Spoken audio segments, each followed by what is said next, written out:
Perhaps the only American value more under siege than capitalism right now is the Second Amendment to our Constitution. That's the right to bear arms.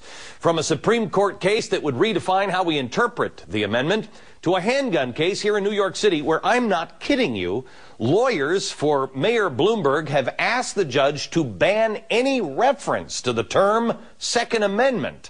Tonight, I'm pleased to welcome Louisiana Governor Bobby Jindal. Governor, you are actually the guy that led the campaign in Congress to make sure that no one could ever seize your gun, which people who say, oh, please, you people in the NRA, you need to relax, it actually happened in your state. That's exactly right, Glenn. Thank you for having me on. And by the way, I think the First Amendment protects your right to talk about the Second Amendment. So hopefully yes, you won't get in trouble for talking about this very important American right.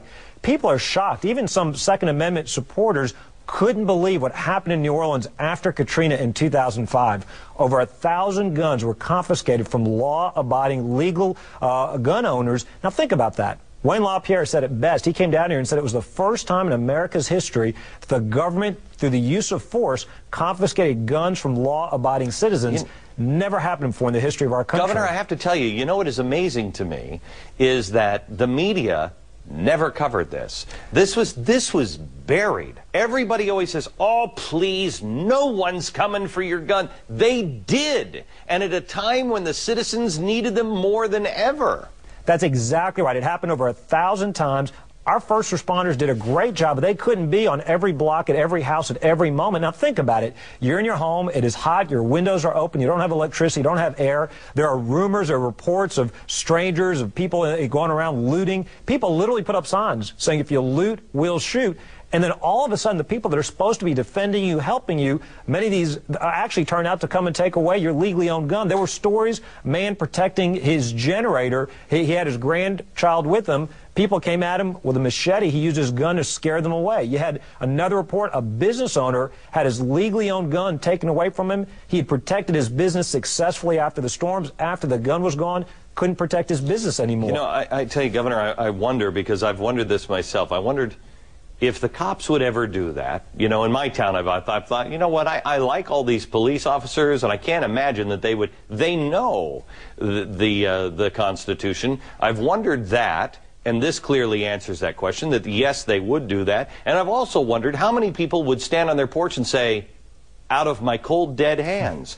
You didn't have either of those scenarios play out in the way you would think they would in America. Well, NRA's got some very shocking video. You can see literally a grandmother forced to the ground before her gun was taken away from her. You can see that on their website. I will say this, I was very pleased. I did sponsor a bill in Congress. The Fraternal Order of Police endorsed our legislation to say never again, that you don't lose your Second Amendment rights just because there's been a storm. Like you said, then more than ever, when you don't have the ability to call 911, the normal rules aren't being enforced just because of all the chaos and the disruption, then more than ever, you need to be able to defend yourself, your property, your family, your business.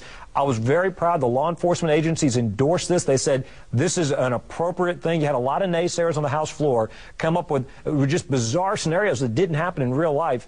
The police organization said, no, this makes sense. They endorsed it. We also passed a bill like this at the state level as well. I only have about 20 seconds. What happened after they took the guns? Did crime get better or worse after they took the guns out of the hands of the citizens? Examples after examples of people who had successfully defended themselves, then were victims of looters. And I will say this, they had to fight long and hard to get those 1,000 guns back. They didn't just immediately give them back once the storm was done.